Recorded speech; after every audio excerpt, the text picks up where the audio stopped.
It is the 27th of March 2014. Many thanks for joining us on Ebru African News this afternoon.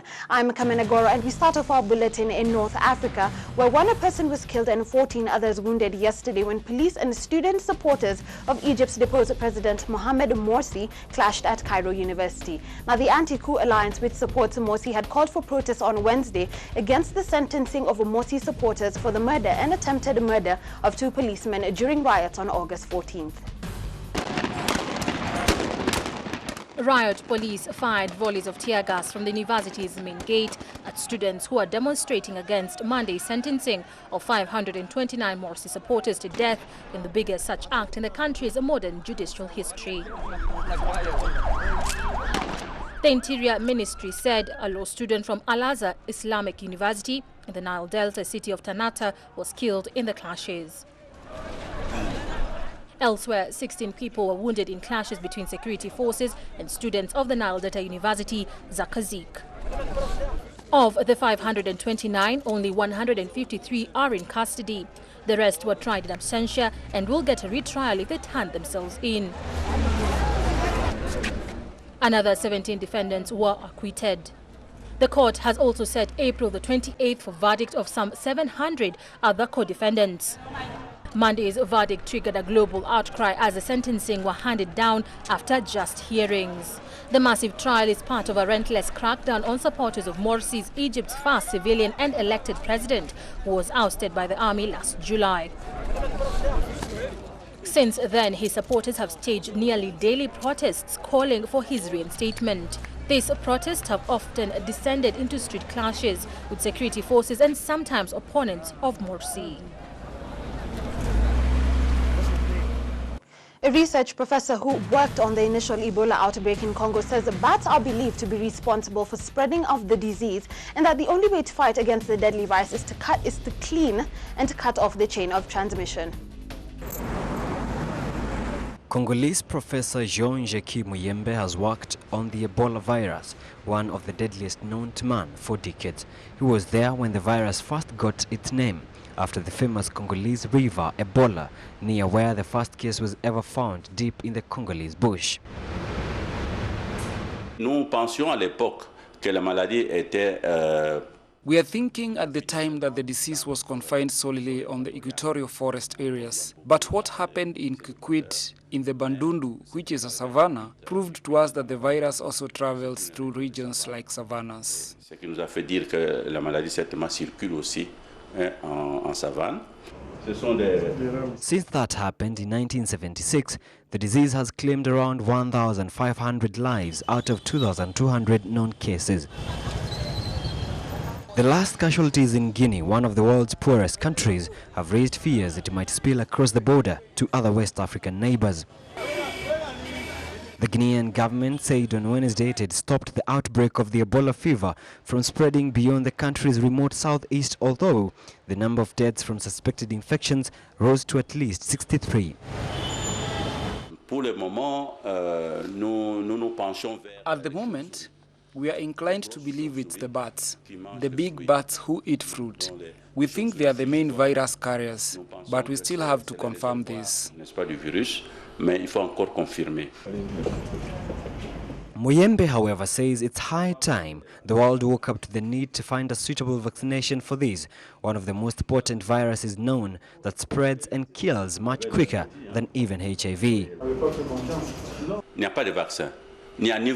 There is no vaccination, no medicine. So the only way to fight against the Ebola is the cleanliness and cutting off the chain of transmission, meaning detect the disease rapidly, the people already infected, and isolate them so the disease stops by itself and the virus goes back to the forest in the same way it came out. Le virus rentre dans la forêt comme il était venu. Sierra Leone has also uncovered 2 deaths in the border town of Boidu, suspected to be linked to Ebola, one of the most lethal infectious diseases known to man.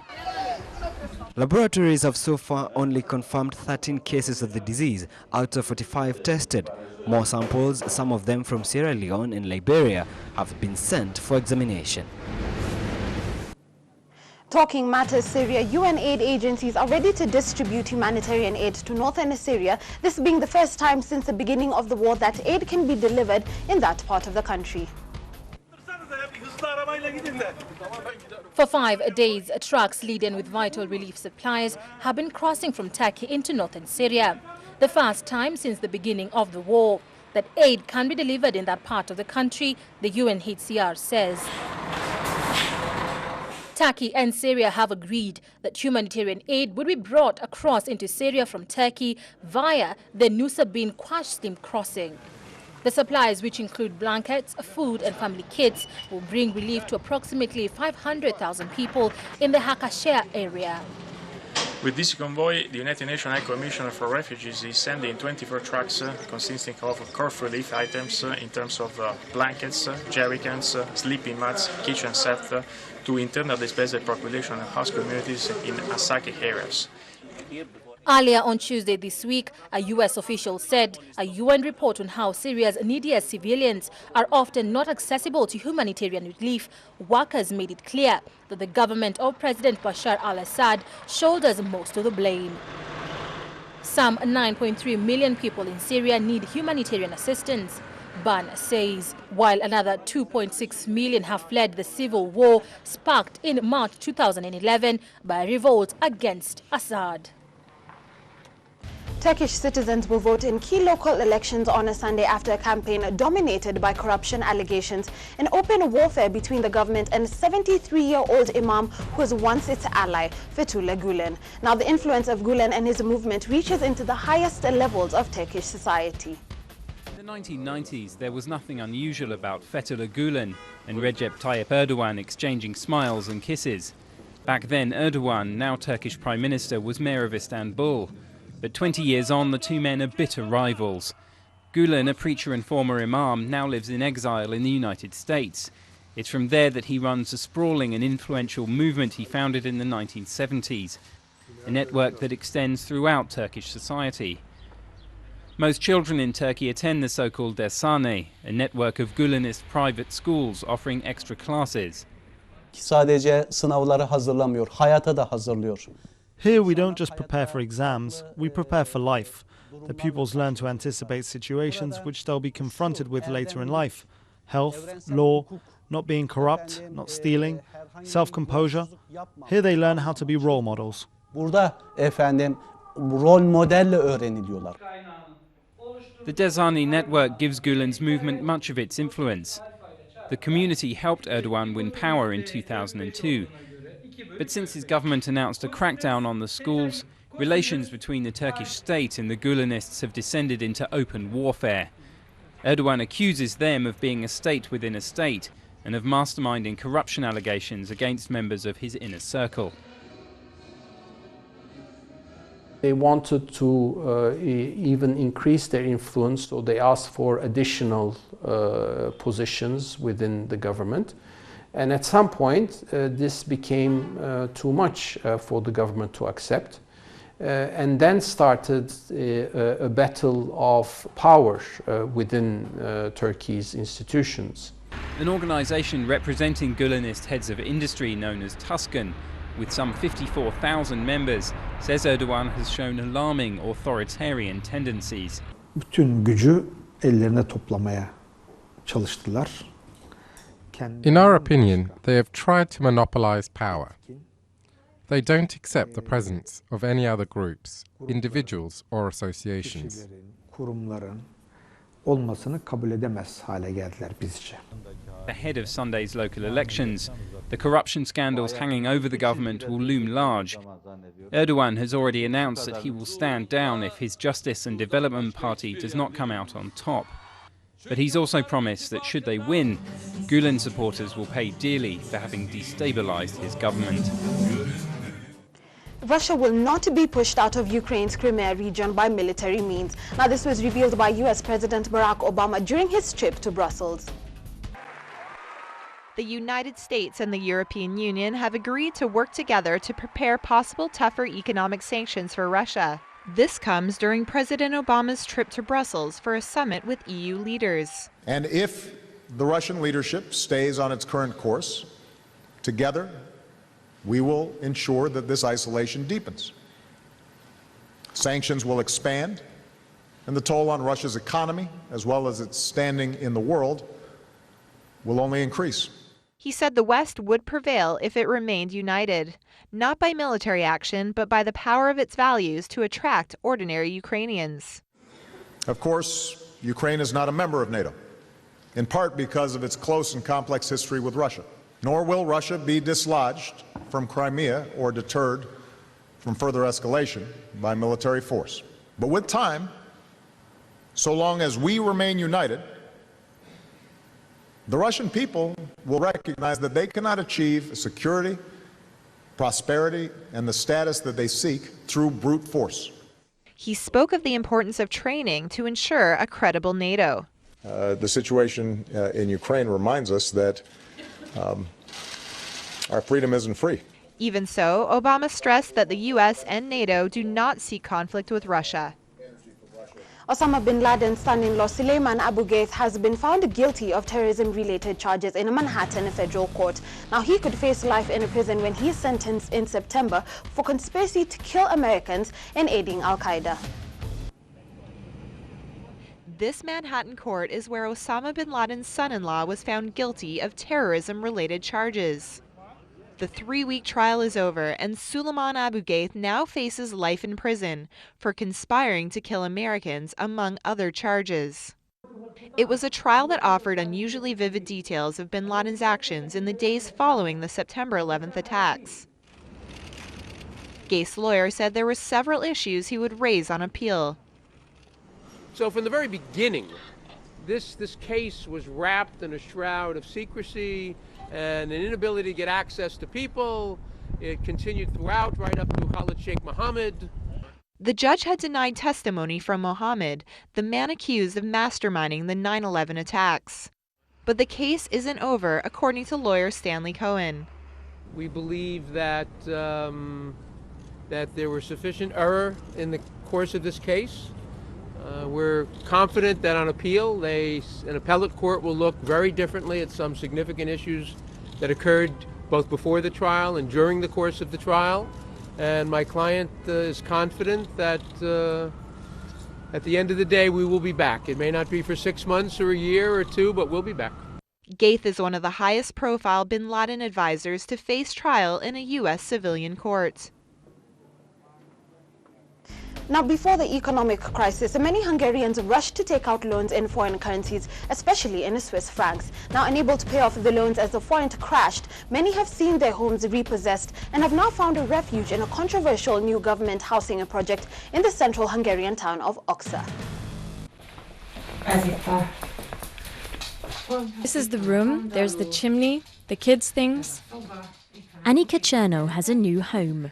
Her previous one was repossessed by the bank after she failed to pay back a loan she took out 7 years ago, like many other Hungarians. Due to the economic crisis, her mortgage payments tripled. Now she pays around €60 a month to live in a housing project outside Budapest that the government built especially for indebted Hungarians. Coming here was our last chance. I could not pay my bank credit. My house was seized. I have a daughter who has diabetes and an older son, and I'm divorced. For us, this was really the last chance. But the €8 million project has only rehoused a fraction of the 150,000 households in dire need of a new home. Amid corruption allegations, the government has abandoned the project altogether, but insists it has put other measures in place. This facility actually buys the flat or the real estate of the families in real big trouble. They practically rent back their former properties. Over 1 million Hungarians took out foreign currency-denominated loans before the financial crash in 2008, far more advantageous than loans in the local currency. But their joy was short-lived. There was an expectancy that Hungary would soon join the Eurozone and that the risk in euro mortgages would just go away. Hungary's government introduced a raft of other measures over the past few years, even allowing people to pay back their loans at preferential rates. But with the forint having reached a 2-year record low in recent weeks over concern about the country's foreign debt, it would seem there's still a long way to go on the country's path to recovery. talking African innovation, an inventor and church leader who calls himself the Star of Africa is hoping to transform manufacturing in Ghana with a series of homegrown consumer goods that he hopes will reduce the country's reliance on foreign imports. Jammed with imported cars, the streets of Accra may well be in for a shock. 60 kilometers outside the Ghanaian capital, a workshop is fine-tuning a car built in Ghana for Ghana. It's the brainchild of Kojo Safo, nurturing homegrown engineering talent to reduce the country's reliance on foreign imports. His company Kantanka has been creating products for decades. We have the resources here. Why don't we go and develop the resources and build them to equip ourselves here? From an attack helicopter to a vehicle started using a gold watch, there's little the company's 250 apprentices don't try their hands at. The whole operation is funded by a network of businesses led by Kojo Safo, a self-styled apostle and leader of over 100 churches whose legend goes before him. I always make reference to him because he has been the genius of Africa. He is indeed a star of Africa because he is trying to do things that we never thought Africans would do. Ghana's consumer goods market is exploding thanks to the country's growing middle class. And here, Kantanka creations are given a clear Ghanaian flair. Car dashboards and TVs are made from locally grown wood, and some instructions are written in Akan, a language widely spoken in Ghana. But in a country that imports over 100,000 used cars each year, Kantanka needs to break a tough market and Ghanaian attitudes. They believe, they have perception that vehicles from Europe and America and the rest of the Western world are probably of higher quality. It'll be a tall order for Safo's creations to flourish in Ghana's saturated car market. But if he manages to enthuse buyers in the same way he has parishioners, a made-in-Ghana car may yet roll down the streets of Accra. That story wraps up our afternoon bulletin for you. Join me at 9 p.m. for our primetime bulletin and a more wholesome perspective on what's transpiring in our world today. Many thanks for staying tuned to Ebru Africa TV. I'm Kamene Goro. Do have yourself a splendid afternoon.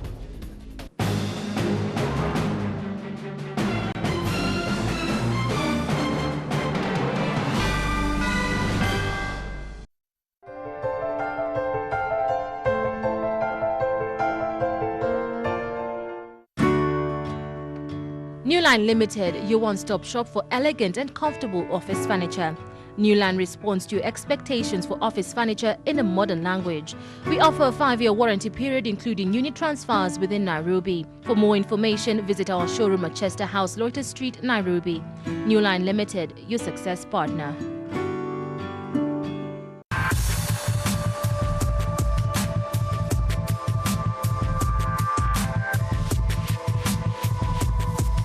Floma, professional makeup. Does your exterior complement your interior? Everyone needs a home that is inspired by nature. At Yenbo Limited, we offer durable, energy-efficient and affordable UPVC windows in attractive colors. Visit us at Wall Street Business Park off Mombasa Road. Yenbo UPVC windows, your desire, our challenge. Newline Limited, we offer current, stylish, state-of-the-art kitchen and wardrobe appliances tailored to suit your preference. We offer unit transfers within Nairobi. Let your kitchen stand out today by visiting us at Chester House, Lotus Street. Your comfort and satisfaction comes first.